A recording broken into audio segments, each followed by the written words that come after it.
Welcome to LatiNation, celebrating your generation from coast to coast. I'm your host, Humberto Guida.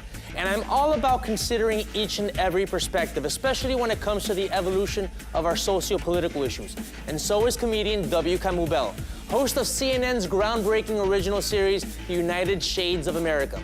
The 8-episode docu-series covers various ethnic and subcultures across the country, utilizing comedy as a conversation starter for thought-provoking scenarios including a look at our prison systems, a visit with the Ku Klux Klan, and what it's like to be Latino in the U.S.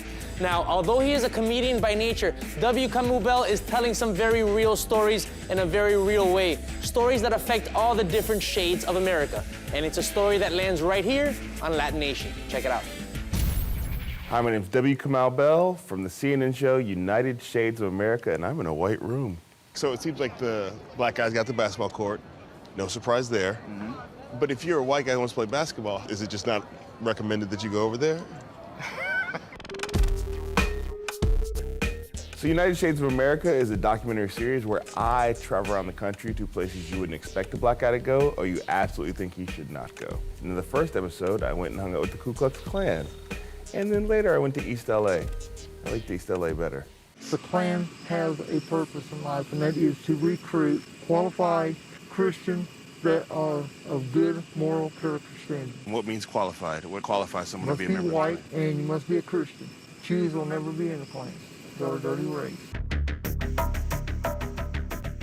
It's called the United States of America. The idea is that we're all united under this one banner called America under the flag, but we all know that's not true. You know, there's many places in this country where if you or I show up, they get confused or they start to ask questions or they don't want us to show up there. And so my idea for this show is to try to go to those places, meet those people, connect with those people, and see if we can sort of forget all the rhetoric and experience of humanity. You're a black man. You married a black woman? I'm married to a white woman. You know what the Bible says about racial marriage. An abomination of sin. On the list of sins, where's interracial marriage? There's like murder, and is interracial marriage equal to that, or is it? It'll be above because it's an abomination. So it's worse than murder. Yeah. So the idea for the show was pitched to CNN from a production company, and at that point they pitched it was called Black Man, White America. And the idea was that a black man would go around to just white places in America. No, I'm not lying. See, and then Television was gonna do this? Television was gonna do this, and then they pitched it to me, and I was like, but what do we do after the 4th episode? So I told them that. They told the production company what I said, and the production company liked my idea, and they retitled it United Shades of America, which is a way better name than Black Man, White America. Or like most comedians, I started out in comedy clubs, waiting in the back for stage time.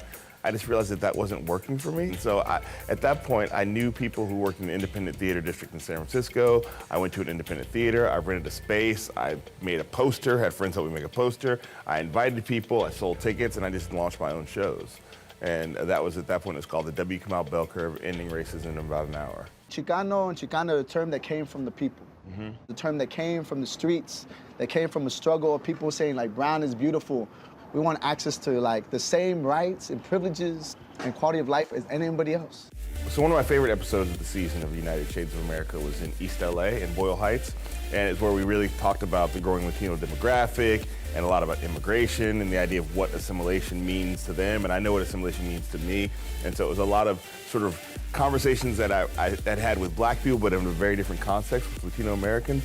And so it was really interesting to figure out where the connection points were and where the separation points were. Because a lot of times I think in America we just say minorities and we lump black people and brown people together in one group.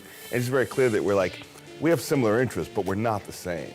And also, it was really important to me in that episode to put as many different types of Latino American stories in there so it doesn't look like it's just about the undocumented worker. That we put a little bit of everybody in there because I think a lot of times those stories are only told through one voice. San Quentin was probably the episode that was the most impactful for me because a lot of good dudes and was shocked at how much my perspective got changed by that episode. I do think that a lot of times we define stand-up comedy in a real narrow way, in a real sort of like us versus them way, or a real mean and attacking way.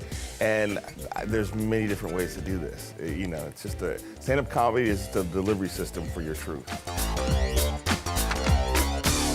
It's cold, and I'm having fun.